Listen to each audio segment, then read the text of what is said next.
Bonjour à tous, nous allons voir dans cette vidéo l'utilisation d'outils de sélection. Les outils de sélection permettent de sélectionner des pixels, de les copier ou encore les effacer. Donc l'outil de sélection rectangle, raccourci M, se présente de la façon suivante. J'ai juste une croix qui apparaît et en cliquant, j'ai une sélection qui s'opère avec des pointillés qui sont actifs. Une petite fenêtre info me donne des informations sur ce rectangle. En passant mon curseur sur ma sélection, celui-ci change, peut déplacer ma sélection. Pour copier le contenu de ma sélection, je me rends dans Édition, Copier, P, et ensuite je peux la coller ou utiliser la raccourci associé. CTRL-C ou Command-C sur Mac, je vois ma sélection. J'ai aussi un autre outil qui est l'outil ellipse. Dans ce cas, j'ai une ellipse. Pour faire une ellipse ou un carré de parfaite dimension, il suffit de cliquer et de maintenir la touche Shift enfoncée. Les options présentes sont communes à l'outil ellipse et l'outil rectangle.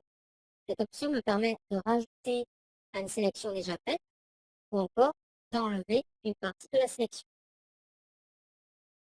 En utilisant le raccourci associé, juste en sélectionnant le mode de sélection normale, en maintenant la touche Shift, je peux directement ajouter une nouvelle sélection sans passer par l'icône. Et en maintenant Alt pour penser, enlever une sélection. Pour désélectionner, je me rends sur Sélection, Désélectionner. Utiliser le raccourci. Voyons l'option contour progressif.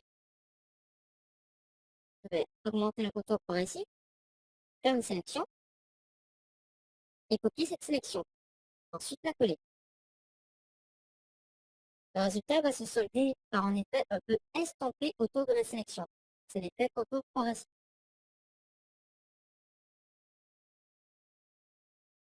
Toujours avec la sélection, je vais prendre mon pinceau et nous allons voir ce qui va se passer.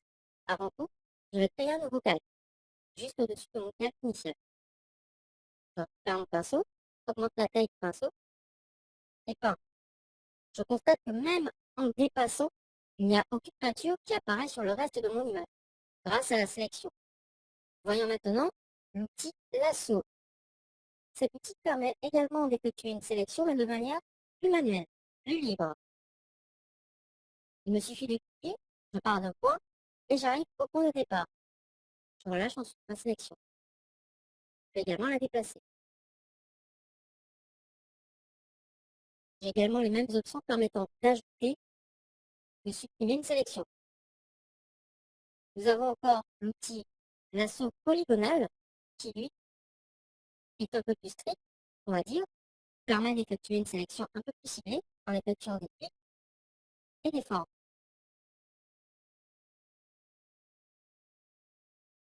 Nous avons l'outil lasso magnétique.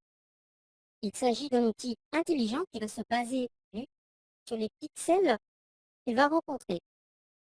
Si je fais le tour de la chaussure, comme ceci, les points vont apparaître au fur et à mesure et j'aurai une sélection à peu près correcte.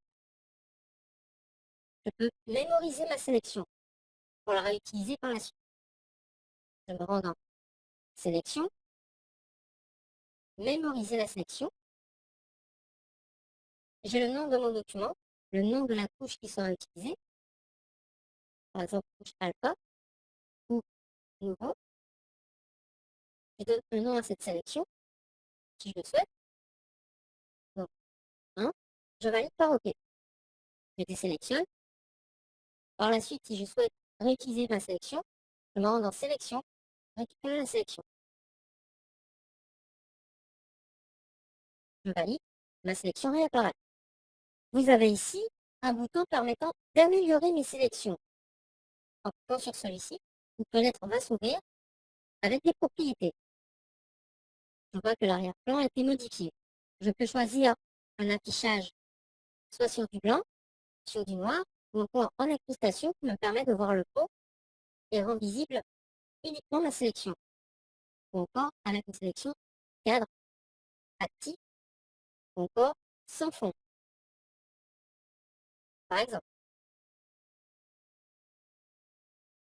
Je vais choisir la sélection incrustation pour avoir un rendu un peu plus fidèle. Je peux modifier la détection des contours, jouer sur les paramètres. On voit que le logiciel va recharger le rendu, augmenter le lissage, le contour progressif. Donc ce sont des paramètres qui vont évoluer en fonction de notre sélection et du résultat que l'on souhaite obtenir.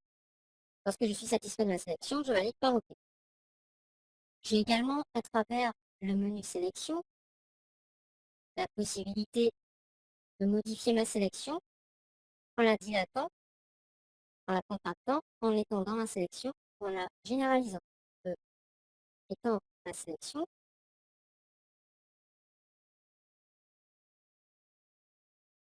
la dilater, donc augmenter le nombre de pixels qu'il y aura autour, mettre 14 pixels, ce qui a pour effet d'augmenter ma sélection de 14 pixels par rapport à ma sélection de départ.